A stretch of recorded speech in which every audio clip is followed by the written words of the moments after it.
¿Cómo están? Ahí dice que nuestro sueño es que la gente conozca al Señor, se enamore de Él y pueda conquistar su presencia. Algo que le podemos decir por la experiencia ganada es que no hay ninguna manera de poder experimentar al Señor si tú no lo haces, si tú no das un paso. Dice Él en su palabra: acercaos a mí y yo me acercaré a vosotros. Quiero invitarte a ponerte de pie y invita al Señor a que participe de tu vida, para que no escuches mensajes como si fuéramos escuchadores de sermones solamente, sino involúcralo. ¿Hay alguien que vino enfermo en este día? ¿Alguien? Levánteme la mano si alguien tiene alguna necesidad. Sí. Bueno, yo no te conozco, pero sabía, el Señor me hizo sentir que Él va a completar esta tarea que está haciendo en ti, y que tu salud va a recibir mucha fortaleza. Pero para que tú tienes que invocar, dice la palabra del Señor, el que invocar el nombre del Señor será salvo. Y vamos a orar para que el Señor escuche y te haga sentir escuchado. ¿Te gustaría sentirte escuchado por Dios? Te digo cómo lo puedes lograr. Habla con Él. No vas a poder saber si Dios te responderá algo si nunca se lo comentas, nunca se lo preguntas. Si tú no invocas su nombre sobre tu vida, es muy difícil que tengas testimonios de fe. Vas a poder contar el testimonio de fe de otro, pero Dios quiere que tú tengas tus propios testimonios de fe. ¿Ok? El Señor está haciendo algo especial en la sanidad, en la salud de alguien, pero ¿y si tú invocas ahora? Si Él está presente y tú aprovechas este instante de oportunidad, ¿qué te gustaría conversar con Él? ¿Qué te gustaría? Así de bueno es Dios. Y a lo mejor lo primero que viene a tu mente es que yo soy tan malo, no me he portado bien. Si fuéramos por bien portados, ninguno. Él es perfecto, Él es el sacrificio. No sé qué puedes estar pasando, todos tenemos distintas experiencias. Querida Ivonne, tú sabes que estamos contigo. Y seguramente la oración que tú tienes que hacer ahora es muy distinta a la que a lo mejor nunca soñaste hacer. Pero aún en medio del dolor, en medio de estas dificultades tan grandes para nosotros, si invocas su nombre, lo vas a conocer como tampoco jamás antes lo habías conocido.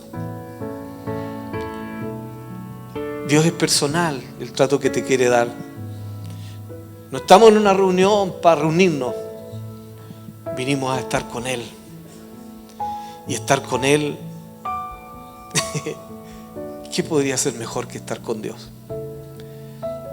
Podríamos estar comiéndonos un tremendo plato suculento de algo, pero va a durar poco. Y tendrá su grado de felicidad. Pero Dios es incomparable. A Él viniste a buscar hoy. Y Él está, no porque nosotros estemos aquí, Él está aquí porque es el Señor, porque es la máxima autoridad. Y Él quiere escucharte. Ahora el misterio es que tú tienes que hablar con Él. Está bien, con el corazón se cree para justicia, pero con la boca se confiesa para salvación. Si lo parafraseamos un poco, lo que está ahí en tu corazón, anímate a hablárselo a Él. Dios ya lo sabe. La persona que tiene que convencerse eres tú. ¿Ok? Vamos, regalémonos este espacio para conversar con Él. Señor, no hay nadie como tú. Tú eres grande en extremo, Señor. Tu misericordia, tu gracia es infinita. Oramos por las distintas necesidades por las cuales pasa tu pueblo. por el consuelo que necesitan, Señor, las exigentes pruebas con las cuales también nos haces crecer. Y sigues estando y siendo el mismo. Te puedes presentar y quieres presentarte como el Dios que sana. Oramos por nuestra hermana en el nombre de Jesús. Pedimos que ahora, Señor, que ha invocado tu nombre y desde antes, Señor, que tú estás viniendo a seguir dándole continuidad a las respuestas que vienen desde hace mucho tiempo. Pido que tu presencia como nunca, Señor, cree mecanismos de defensas nuevos, Señor. Reprendemos toda enfermedad en el nombre de Jesús. Y gracias por acompañar de distintas maneras y actuar de distintas formas en cada una de las situaciones y las personas, porque tú nos conoces de esa manera y nos tratas como tal. Lo que sí sabemos todos nosotros, que conocerte ha sido lo mejor y por eso vivimos para expandir, Señor, esta experiencia que mucha gente te puede experimentar. Sean sanos en el nombre de Jesús, sean libres, sean consolados en el nombre de Jesús. Reciban esos milagros, reciban esa sobrenaturalidad que Él de manera tan espontánea y tan natural también quiere compartir con ustedes. Porque el único especial es Él. Nadie es como el Señor. Reciban de las caricias, del compañerismo, de la presencia. Sencillamente que a lo mejor no recibimos ningún beneficio, entre comillas, pero Él es el beneficio. Su presencia, su persona es el beneficio.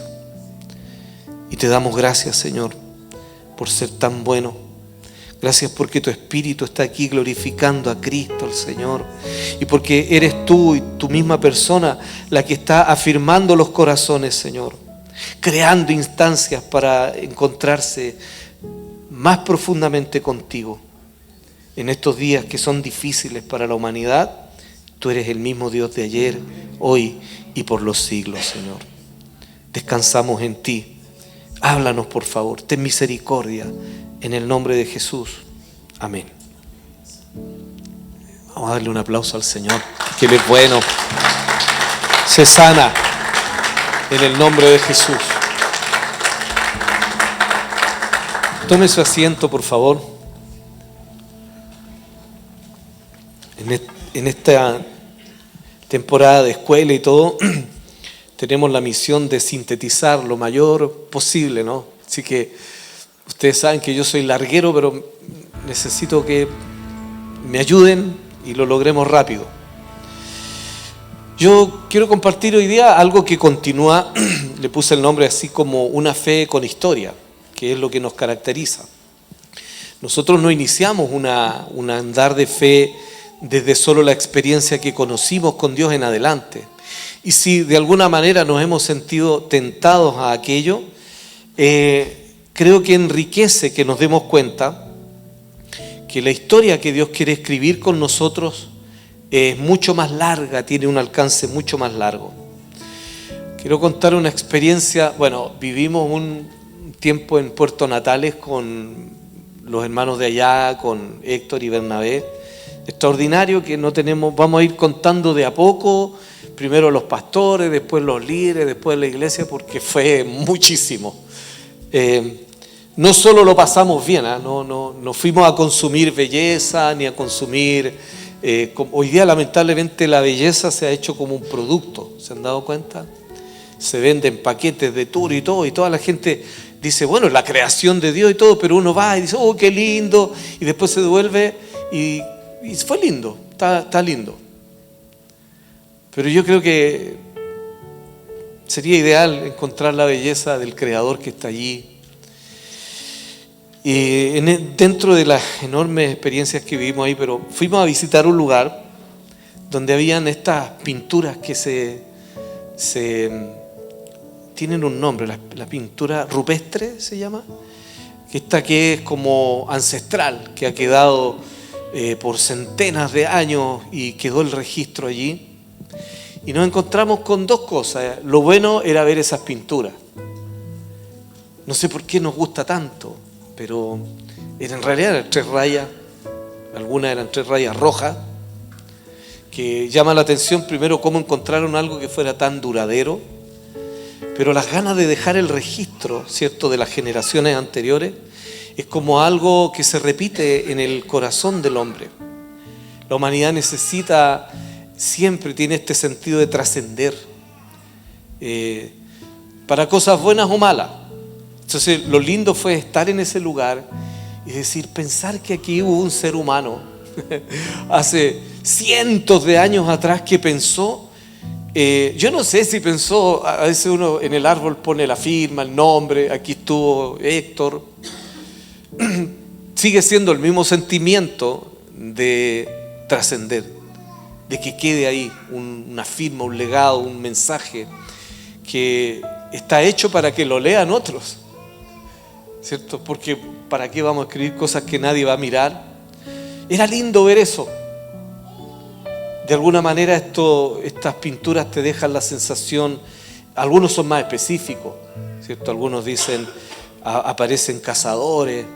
En la Patagonia hay muchos de este tipo de pinturas que ponen cazadores con arco y los guanacos están bien dibujados. Se entiende entonces de lo que vivían, a qué se dedicaban, dónde estaban sus valores, y uno va, hay personas que se apasiona tanto con esto que dedica su vida a estudiar y en lo posible tratar de decodificar qué fue lo que quedó del pasado. Eso fue hermoso. Lo triste fue el spray encima de las pinturas rupestres, y aquí estuvo el loco Juan y los de las distintas barras bravas encima, poniendo, se dan cuenta, el mismo sentimiento, es la misma motivación de dejar un mensaje, solo que uno es más idiota que el otro, ¿cierto? El mensaje segundo es como, primero, superponer, como está muy de moda esto de imponer una manera de ver la vida, imponer esto ya está obsoleto y ahora esto es lo que la ya. Y vi en esta contradicción, veo esta tensión generacional en la cual estamos y venimos conversando hace tiempo. Yo creo que desde el inicio de la humanidad el hombre siempre quiere dejar registros, lo considera importante. Por eso es que existe la literatura, el arte, la pintura, escultura. Si lo piensas, todo tiene que ver con un resumen que el hombre tiene de su entorno, de su historia, y especialmente en el concepto de los valores que considera que deberían perpetuarse. Muy a propósito, genera un testimonio que es como un subrayado cultural, ¿cierto? Se queda allí. Porque en los resúmenes humanos, las cosas que nos parecen positivas, queremos que sigan caminando y se perpetúen en lo posible, para que queden como un regalo para las próximas generaciones, y que este regalo modele de alguna manera lo que consideran los más viejos, que son valores dignos de ser imitados y de que se sigan repitiendo. También en este sistema de legados que tienen las generaciones nos dejan los consejos. Hay consejos buenos y malos. Estábamos en Termas de Río Hondo, conocimos un viejito re simpático, muy amigo del folclore, y ahí nos damos cuenta, no todos los legados son positivos, ¿eh? Ojo, no todo lo que tenga la calidad de ancestral, no todo lo que tenga la calidad de antiguo se debería pasar de una como si fuera algo incuestionable. Nunca me voy a olvidar. Hay un dicho en Termas de Río Hondo, lo venden, está escrito, está en los tallados: nadie muere mocho. Y lo encontramos tan raro. ¿Qué significa? Fuimos a preguntar del folclore, nosotros ahí haciendo arqueología espiritual, y el viejito se reía, decía: es que nadie muere mocho, po. Pero ¿qué es lo que es? ¿Qué es lo que es eso? Bueno, mocho es cuando le cortan los cuernos a los animales. Así que nadie muere mocho es que a todos le van a poner los cuernos. Así que ese mensaje es ancestral, pero es una porquería. ¿Ya? ¿Por qué te digo esto? Porque hoy día a título de lo antiguo y lo ancestral, hay muchas cosas que son adoración a otros dioses, que son faltas de respeto al Eterno. Entonces es cuando nace este sentido de pertenencia en el cual nosotros empezamos a darle valor a la historia que tiene nuestra fe. En un transitar como este, de no sé cómo han pasado los años, más de 34 años, fuimos madurando de a poco en darnos cuenta que nosotros somos pertenecientes a una historia que también el Creador se ha encargado de dejar registros. Somos conocidos como el pueblo de Dios, el pueblo del libro. Es como una de las formas mayoritarias en las cuales Dios quiso dejar establecido un legado que quede de generación en generación, que hable de los valores, que hable de las prioridades, que hable de las advertencias, etc. Esta necesidad que tenemos del registro es como inherente a todos nosotros, tal vez porque el Creador lo es de la misma manera. Y creo que en nosotros actúa así, desde las cosas más básicas que aprendemos, como las costumbres que van dejando también un legado. A veces la mamá nos pintaba la cara, no, y aprendimos rupestremente que era bueno hacer orden. Bueno, ya hoy día esas técnicas han ido quedando de lado, pero eran bien efectivas, funcionaban súper bien.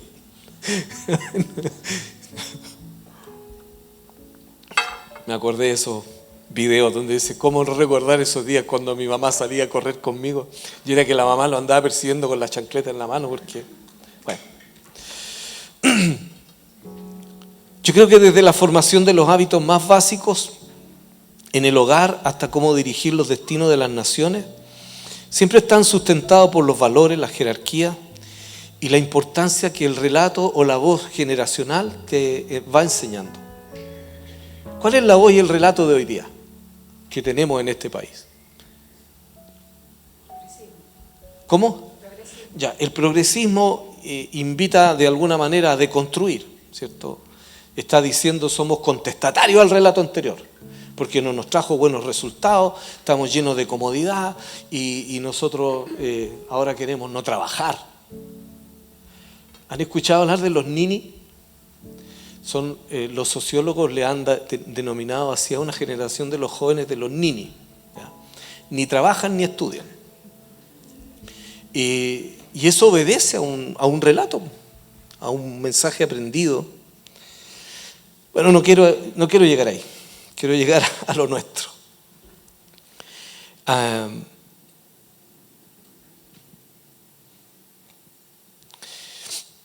Esta idea que yo les mostraba con la pintura que tiene el tremendo valor de la historia, pero que está rayada ahora con las barras bravas, me hizo entender que de alguna manera hoy día no hay un valor, una valoración por lo anterior. Hay una sensación de que todo lo anterior es desechable, de que la improvisación de construir de ahí en adelante, desde donde yo lo entiendo en adelante, es lo único que vale.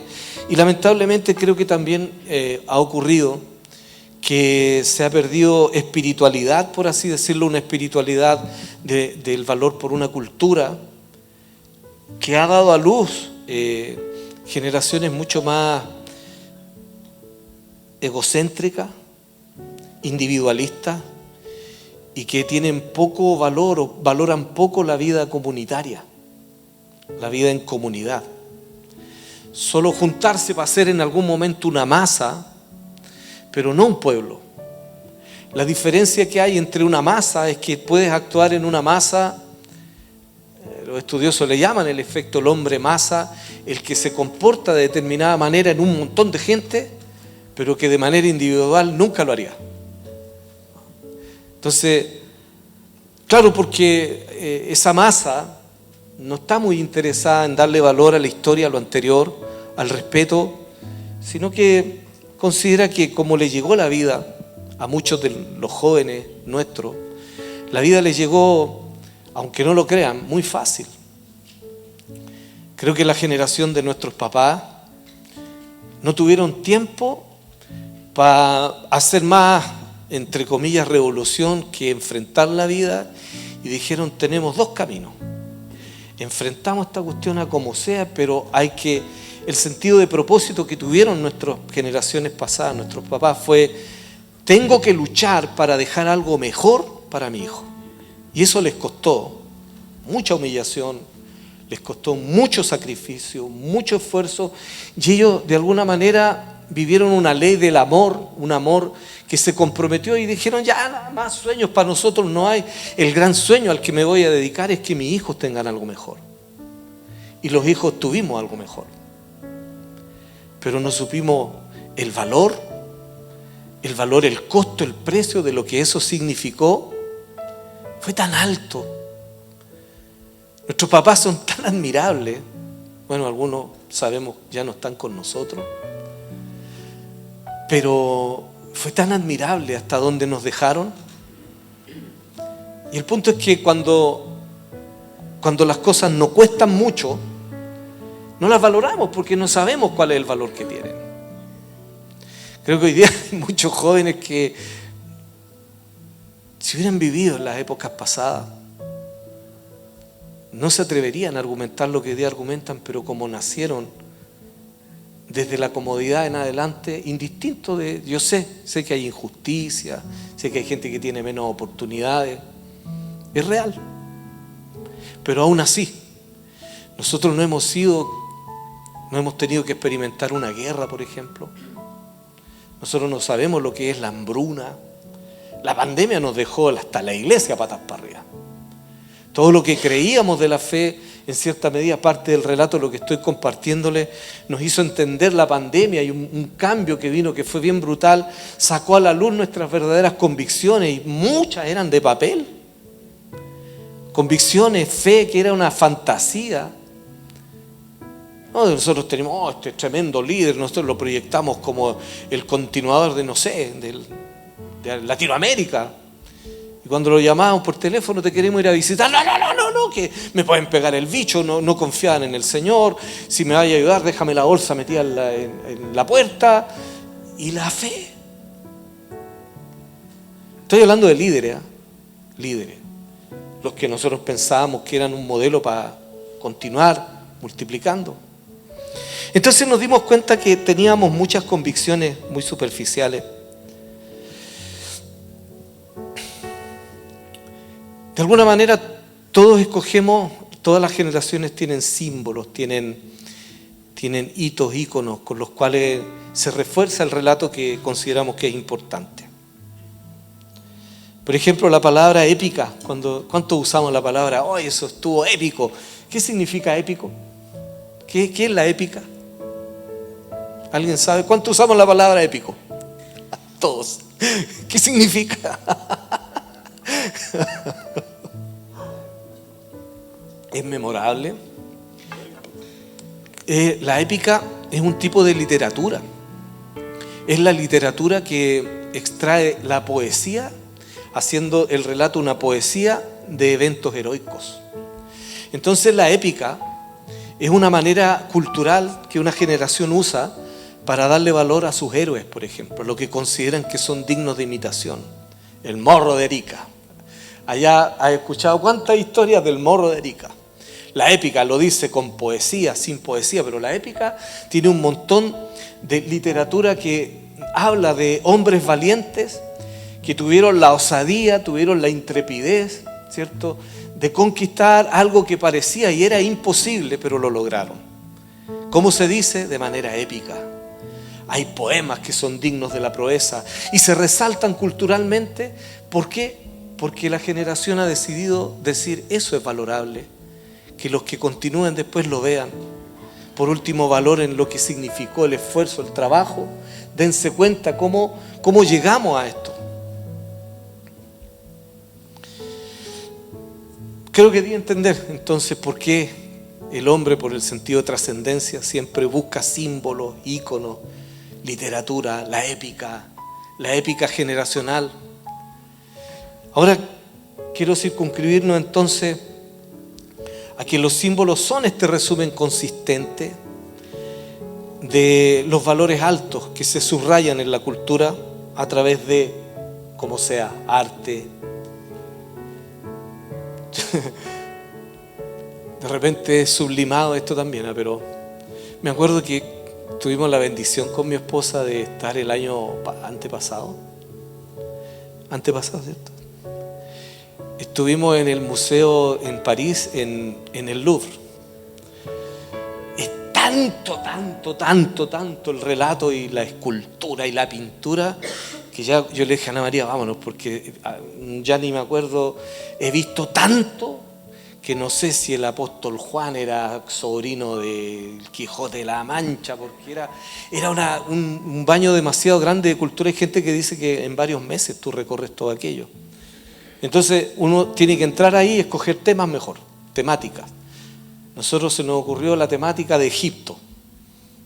Pura muerte, los sarcófagos, entendimos un montón de cosas de esa cultura que hasta el día de hoy marca ciertos precedentes.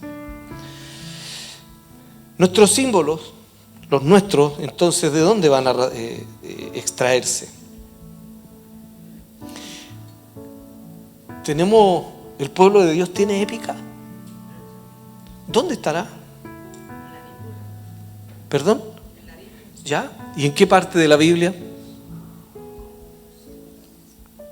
¿Dónde hay épica? Poesía que habla de sus héroes. ¿Alguien? Los salmos están llenos de esa épica, esa poesía que resalta el valor, y cuando tú lo lees te está diciendo, aquí hay una persona que fue importante. Mira, por ejemplo, algo que a un acomplejado rey como Saúl no le gustó escuchar, la épica del momento, era David. Dice, Saúl mató a sus miles. ¡Oh! Y Saúl con el pecho inflado, no es que él tenía problemas de autoestima. Dice, pero David a sus 10.000. ¡Oh! Se le cayó el semblante. ¿Cómo va a haber alguien mayor que yo? Entonces empezó esta envidia permanente, un espíritu que persiguió a David siempre. Pero en la épica actual, de su actualidad, se resaltó el que era héroe, se le daba valor a los dos y también se le daba la valoración a cada uno de ellos. O sea, Saúl, con que hubiera sido reconocido por 1.000 está bien, si es tremendo. Pero con problemas de identidad dice, no, pero que yo debería ser el de los 10.000. Hay que matar a David.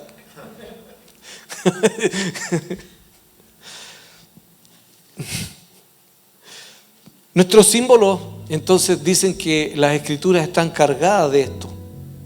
¿Por qué voy caminando para acá tranquilo? Sé dónde voy. Quiero justificar y decir un poco en nuestro relato personal, congregacional, cómo llegamos a concluir que las fiestas bíblicas son parte de nuestros íconos. Estudiando la escritura, aquí el Grinch va a aparecer, pero nos dimos cuenta, por ejemplo, que hay un montón de festividades que nosotros celebrábamos a título de en honor a Jesús, pero que no eran en honor a Jesús, bíblicamente hablando, extrayendo desde la Escritura. La Navidad es linda, sí, es una fiesta pagana que convida mucho a la familia a disfrutar de eso. Y ese valor tiene lo suyo, ¿ya? Pero bíblicamente hablando, no tiene nada que ver con la historia de Jesús. Nunca celebraron el cumpleaños de Jesús. Jesús no nació en esa época. El viejito que aparece detrás es un demonio que tiene una historia re larga, situada desde los celtas en adelante, etc. Así que nosotros dijimos, dentro de nuestras convicciones, ¿cierto?, una comunidad que nos definimos como gente bíblica para vivir. Dijimos, la Biblia va a ser nuestra regla de fe, pero no lo que nos dicen que la Biblia dice, sino lo que dice la Biblia.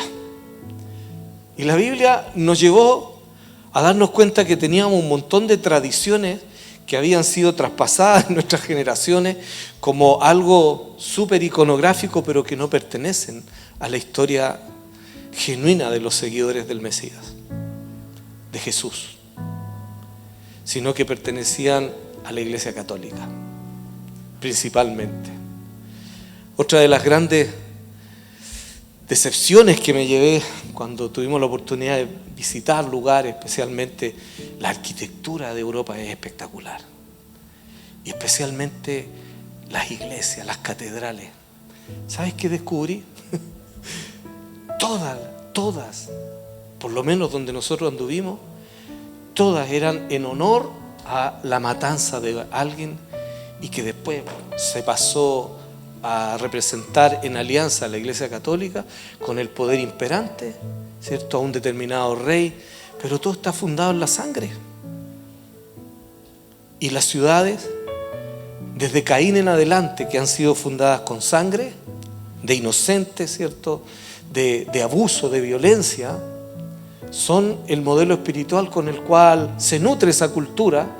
Después, desde Caín en adelante tuvimos después a Babel, Nínive, fundadas por Nimrod, ciudades fundadas en el derramamiento de la sangre de inocentes.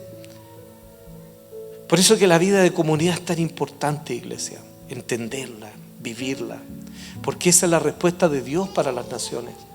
Dios nunca nos invitó a levantar una ciudad, por lo menos a la usanza de lo que conocemos.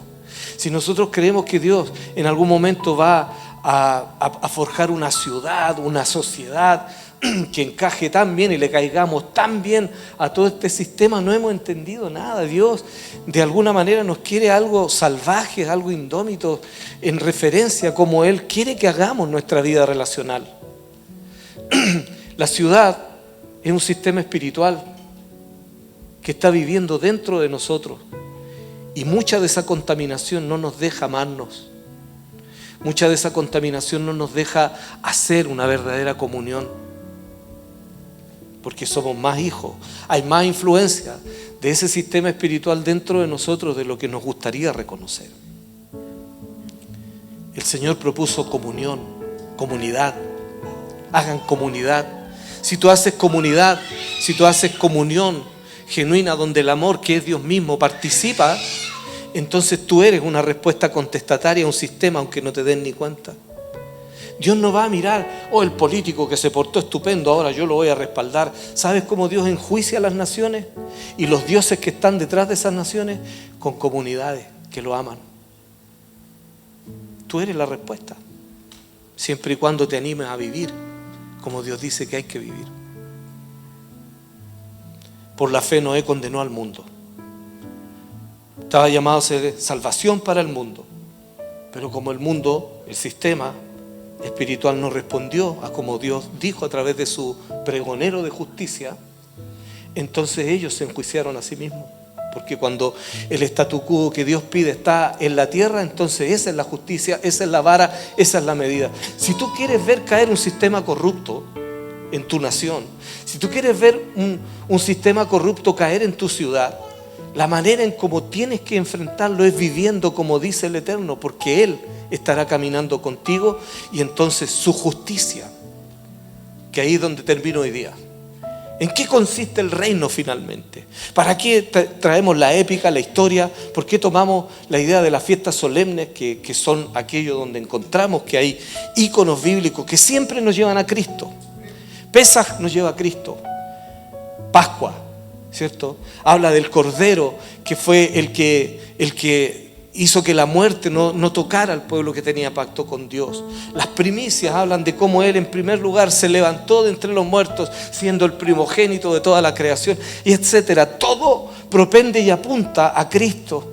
Esas fiestas, esas festividades, tomamos la decisión de nosotros, dijimos lo siguiente: esto son parte de nuestros símbolos, estos nos identifican, nos llevan a Cristo, lo hacen fielmente, pero también nos desdibujamos, ¿cierto? Y nos desapegamos de la interpretación judaica, de la religión judía, porque la religión judía es un sistema de creencias ordenado por gente que es de Israel, pero pertenecen a una religión.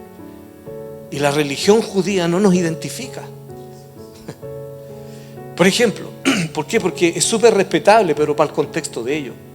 Hay cosas que no son para nosotros. Por ejemplo, ellos dicen, para celebrar ya la fiesta X, tienes que encender 2 velas y repitan esta oración. Y es todo un ritualismo que venimos arrancándonos del ritualismo griego y romano que traíamos. Ahora no nos vamos a cambiar por el ritualismo judío. Lo que no está en la Escritura lo tomamos como a veces respetables costumbres, pero no lo enseñamos como si fueran parte de nuestra responsabilidad. Cuando la gente descubre el valor de las fiestas bíblicas, muchas veces comete el error, como nos ocurrió en el comienzo, de pensar que teníamos que ir al pie de la letra, pero eso poco a poco nos dimos cuenta, no son parte de nuestros símbolos que nos digan cómo tenemos que orar, y que si no oro en hebreo entonces Dios no me escucha. No, pues si Dios se me reveló aquí, pues. Y yo en el nombre de Jesús he visto muchos milagros, aunque satanicen el nombre, eso ya nos parece, nosotros ahí, eso no es parte nuestro. Pero sí el símbolo, la sombra, la figura del Cordero de Pascua, que es Jesús, amén. Y nos parece más bíblico eso que decir que el cumpleaños de Jesús en diciembre, porque eso no tiene nada que ver con la Biblia y con la historia. Hice un resumen, a muchos le caí bien, a otros no, pero bueno. Entonces, las fiestas bíblicas son fechas importantes asociadas a hechos pasados, presentes y futuros. Las fiestas bíblicas, desde Pascua en adelante hasta la fiesta de los tabernáculos, nos hizo entender que tenemos dos grandes periodos. Las primeras fiestas hablan de la primera venida del Mesías, cuando Él ya vino, ¿cierto? Vino por primera vez. Él vino siendo el Cordero, resucitó, venció la muerte. Toda esa, hasta la cruz, hasta donde las primeras fiestas te dicen, tú llegas a Pentecostés. Todo eso está cumplido. Pero hay otras festividades que siguen siendo proféticas.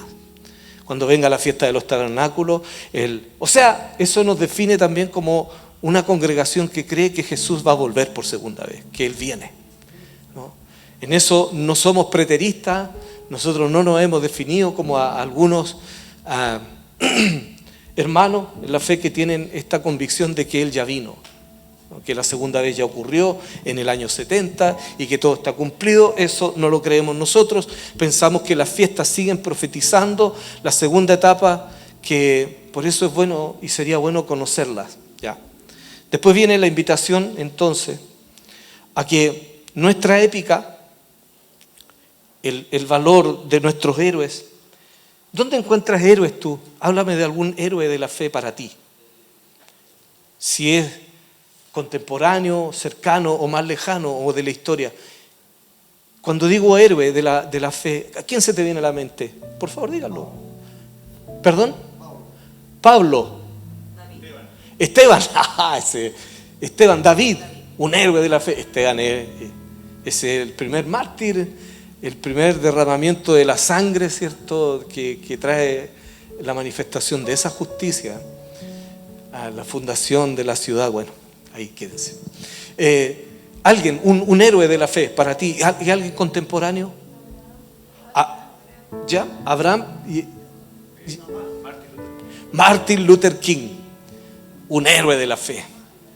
Hay canciones, poemas, cuadros, pinturas, esculturas. Martin Luther King se torna en un símbolo, ¿cierto? Que es el prototipo de uno ve a Jesús, la obra de Jesús en una persona y cómo repercutió en la ciudad.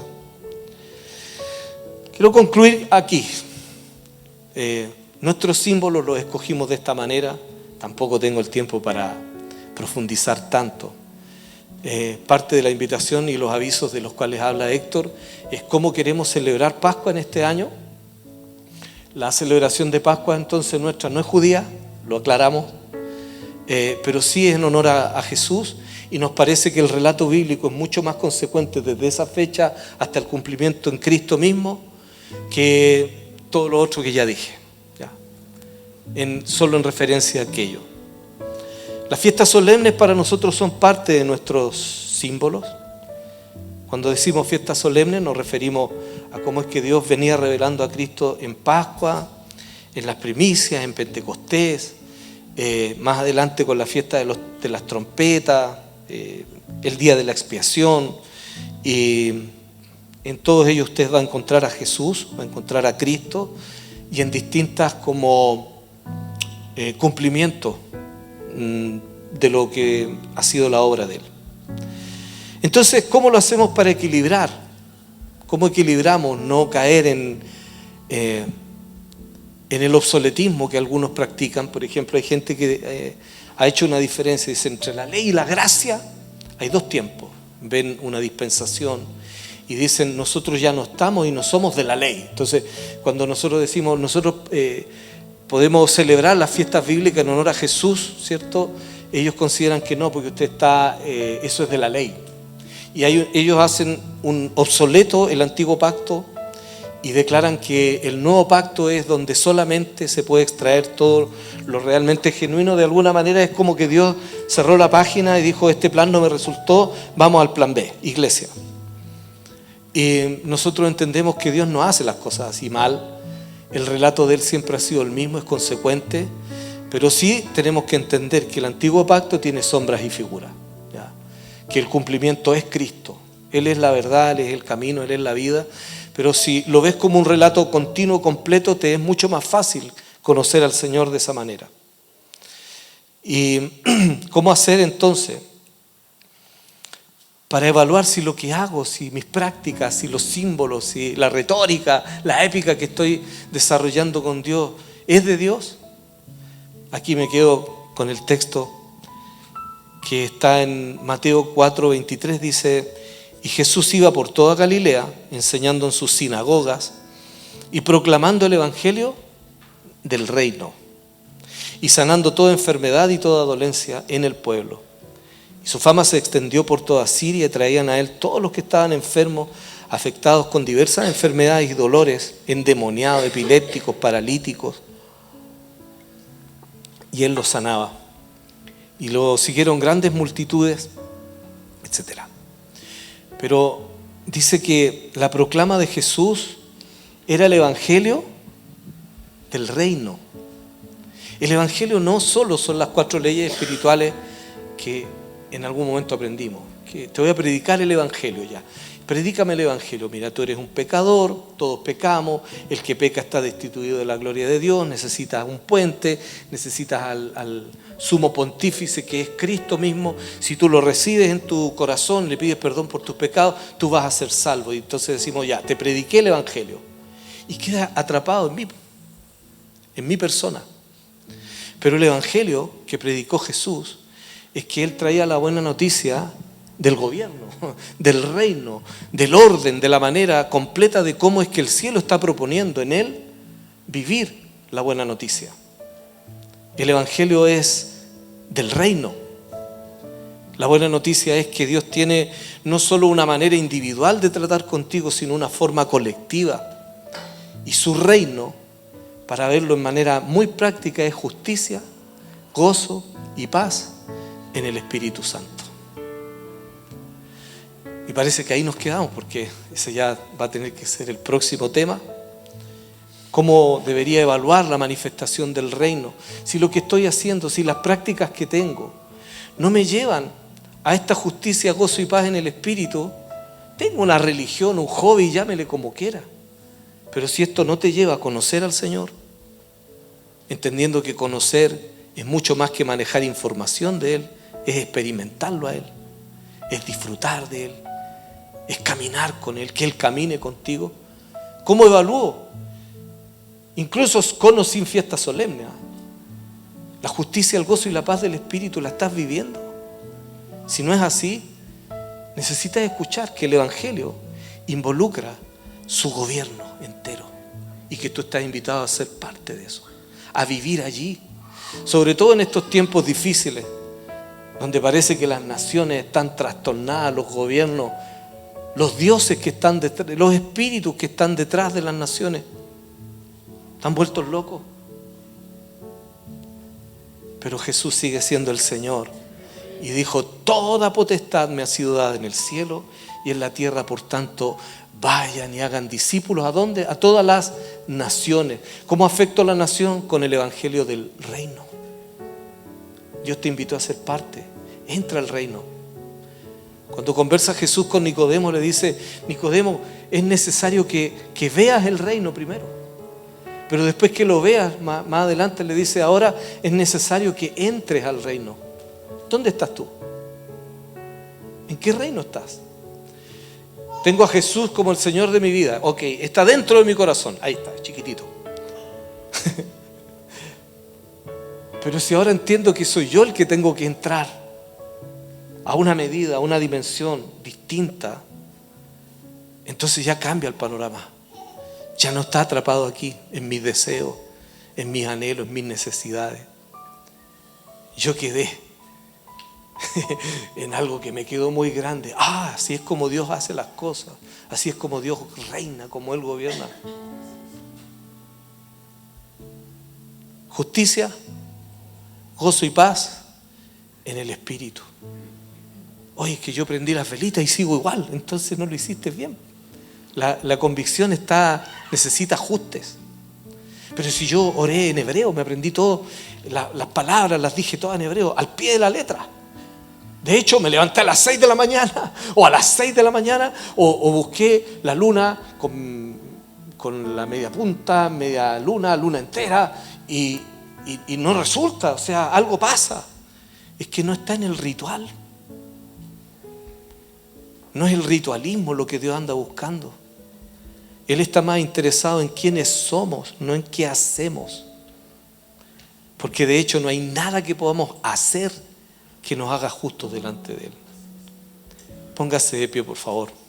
Espero haber sido claro. Traté, pero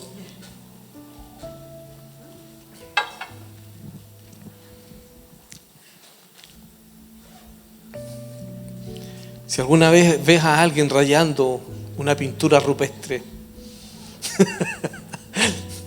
acarícialo. Es un llamado también para que despertemos que hay valores que están muy ninguneados por la ignorancia de muchos. ¿Qué valor más grande tiene hoy día? Ese lugar era especial, ¿cierto, Héctor?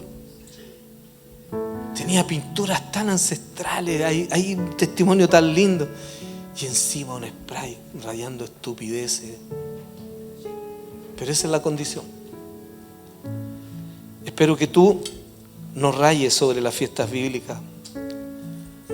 O no pongas tu spray y tu marca encima de a lo mejor algunas prácticas que porque te parece que no son de las que has vivido durante tiempo, te pudieras estar perdiendo la bendición de conocer más profundamente al Señor. Señor, te damos gracias por tu infinito amor, por tu infinita misericordia. Gracias por tenernos aquí pensando, reflexionando, por invitarnos a vivir en tu reino, Señor, en el gobierno, en la manera de hacer gobierno que tú tienes. Que para algunos va a venir más adelante, pero yo creo que está siendo vigente desde ahora. Porque tú eres rey en todas partes, Señor. Y donde está el rey está el reino. Y tú eres el rey de nuestras vidas, eres el rey de la creación, eres el rey, Señor, del cielo, de la tierra. Tu nombre ha sido puesto encima de todo nombre. No hay nadie más alto que tú, nadie más grande que tú, Señor. Tú tienes el verdadero gobierno, el verdadero poder. Oramos por este país, Señor. Oramos para que tu reino bendiga, Señor, las calles de nuestra ciudad. Que se llenen, Señor, de sabiduría, que se llenen de conocimiento, de inteligencia, pero la que proviene de ti, de tu persona, Señor. En el nombre de Jesús, oramos para que las juventudes, Señor, sean orientadas, despertadas, Señor, de este sueño que en su estirpe está el hacer cambios, Señor, solo que están canalizándose de manera incorrecta. En el nombre de Jesús, déjanos vivir este año festividades que nos acerquen mucho a tu corazón e imprime en nosotros, Señor, este versículo que es encontrarte en el Espíritu Santo, mirando tu justicia, tu gozo y tu paz, Señor. En el nombre de Jesús. Amén.